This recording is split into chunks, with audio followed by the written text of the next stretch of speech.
Ya, pemirsa, kita lanjutkan Sindo Prime. Ini mengenai Komisi Pemberantasan Korupsi KPK yang menyatakan Bupati Pati Sudewo diduga menjadi salah satu pihak yang menerima aliran uang kasus dugaan suap proyek pengadaan barang dan jasa di Direktorat Jenderal Perkeretaapian Kementerian Perhubungan. Kasus DJK yang kemarin ditahan. Dalam keterangannya di Gedung Merah Putih KPK, juru bicara KPK Budi Prasetyo menyampaikan SDW merupakan salah satu pihak yang diduga menerima aliran komitmen fee terkait proyek pembangunan jalur kereta. Penyidik KPK ini tengah mendalami dan melakukan proses penyidikan. KPK juga membuka peluang untuk memanggil yang bersangkutan untuk diperiksa terkait kasus ini. Ya, benar, saudara SDW merupakan salah satu pihak yang diduga juga menerima aliran komitmen fee terkait dengan proyek pembangunan jalur kereta ya, yang kemarin kita sampaikan terkait dengan update penahanan salah satu tersangkanya yaitu saudara R. Tentu dari informasi ini penyidik akan mendalami dan tentu nanti kami akan update proses penyidikan terkait dengan saudara SDW ini. Ya, menyusul aksi massa menuntut Bupati mundur, DPRD Kabupaten Pati pun menggelar sidang paripurna. Sidang ini pemirsa menyepakati pembentukan pansus hak angket untuk memakzulkan Bupati Sudewo. Keputusan DPRD disambut riuh peserta sidang, seluruh fraksi partai setuju membentuk hak angket termasuk Gerindra juga. Partai Gerindra ini merupakan partai asal Bupati Sudewo. Sidang paripurna digelar mendadak, di mana undangan baru dibuat hari ini. Ini salah satunya adalah karena demo besar-besaran yang menuntut Bupati Pati Sudewo mundur dan sempat tadi ada kericuhan sedikit di mana massa melempari aparat dan sang bupati, pemirsa.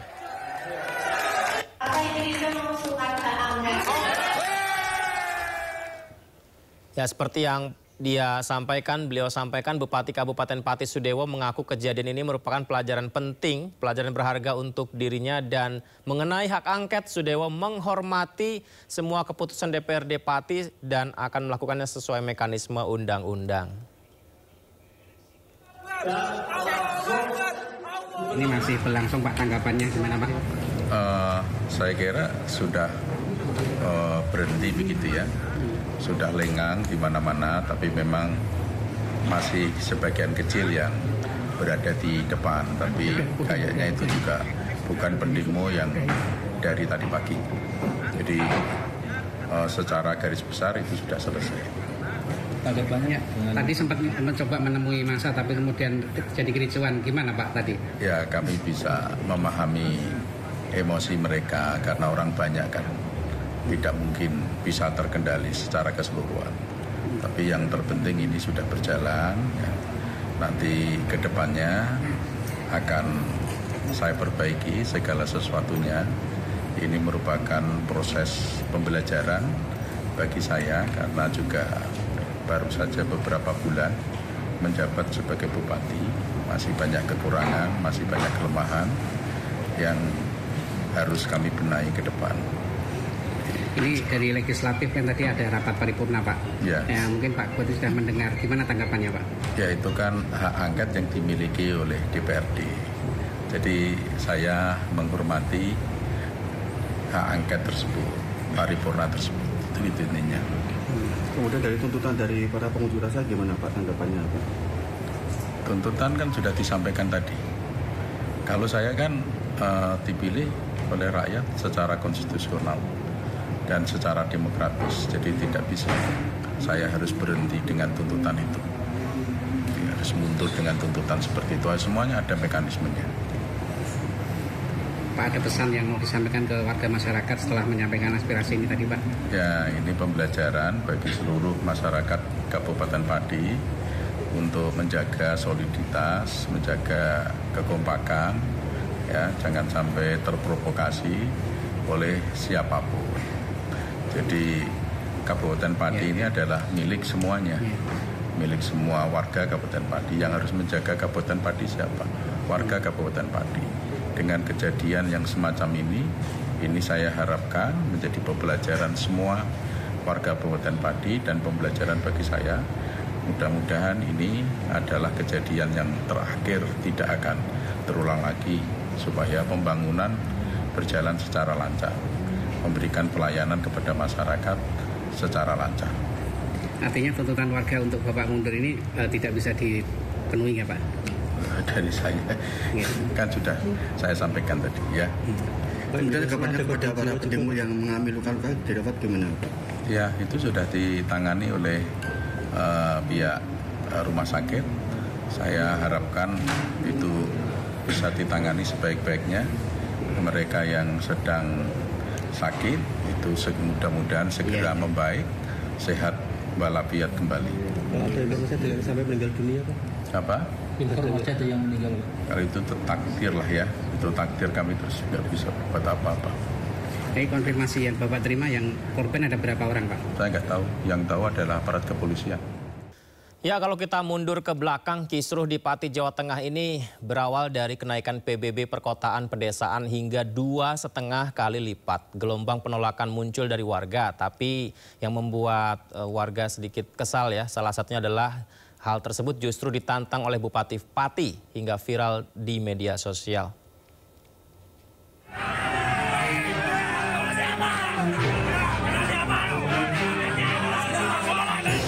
Demo akbar di Pati, Jawa Tengah merupakan respon atas sikap Bupati Pati, Sudewo, yang menantang warga terkait demo penolakan kenaikan pajak bumi dan bangunan perkotaan dan pedesaan atau PBB P2 sebesar 250%. Dalam video yang viral di media sosial, Sudewo mengatakan dirinya tak akan gentar dan tak akan merubah keputusan meskipun ada aksi protes dari 5.000 atau bahkan 50.000 orang. Aksi penolakan pajak tanggal 17 Agustus ya? Siapa yang akan melakukan penolakan yang undur, silahkan lakukan. Jangan hanya 5.000 orang, 50.000 orang aja disuruh ngerahkan. Saya tidak akan gentar. Reaksi negatif terhadap Bupati Pati pun bermunculan. Dalam kirap boyongan Hari Jadi Pati ke-702 yang digelar di sekitar alun-alun pada Kamis 7 Agustus lalu, Bupati Pati dan istrinya disoraki warga saat melintas dengan menggunakan kereta kuda dan pakaian adat Jawa. Meski disoraki, Bupati Pati berusaha senyum dan melambaikan tangan ke arah kerumunan warga.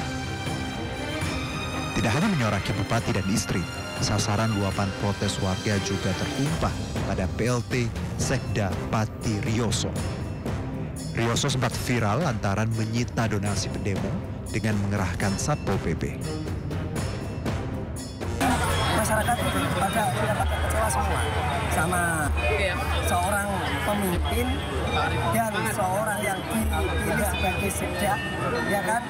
Tapi nggak ngerti perasaan masyarakat yang dirasakan. Jumat 8 Agustus 2025, Bupati Pati Sudewo akhirnya membatalkan PBB sebesar 250%. Hal ini disampaikan Sudewo guna menjaga kondusivitas di Pati.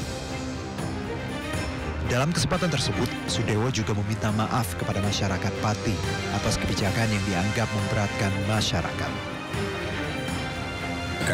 Kenaikan PBB P2 saya batalkan untuk menciptakan situasi aman dan kondusif dan dalam rangka memperlancar perekonomian dan pembangunan Kabupaten Pati.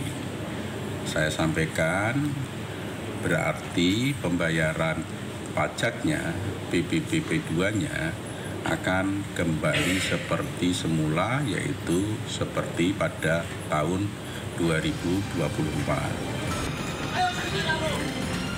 Meski kenaikan PBB P2 telah dibatalkan, warga Pati tetap menggelar demo akbar pada 13 Agustus lantaran kecewa dengan arogansi Bupati. Bahkan beragam aspirasi warga mengerucut pada pemakzulan Bupati Pati.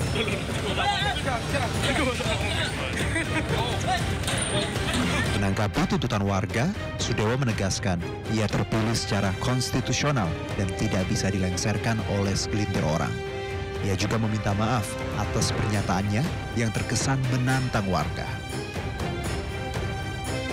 Masyarakat Pati saya minta itu tetap tenang ya, ikut menjaga Kabupaten Pati ini supaya suasananya kondusif. Karena Kabupaten Pati itu milik semua warga Kabupaten Pati, tidak milik segelintir orang yang keras-keras.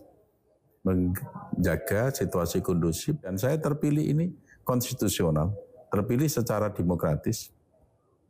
Ya kan, nggak ada kecurangan apapun, kok mau digulingkan oleh segelintir orang? Gerakan masyarakat menanggapi kenaikan PBBP 2 pun terus bergulir. Walaupun Bupati telah membatalkan kebijakan tersebut, donasi untuk aksi juga terus berdatangan di depan kantor Bupati.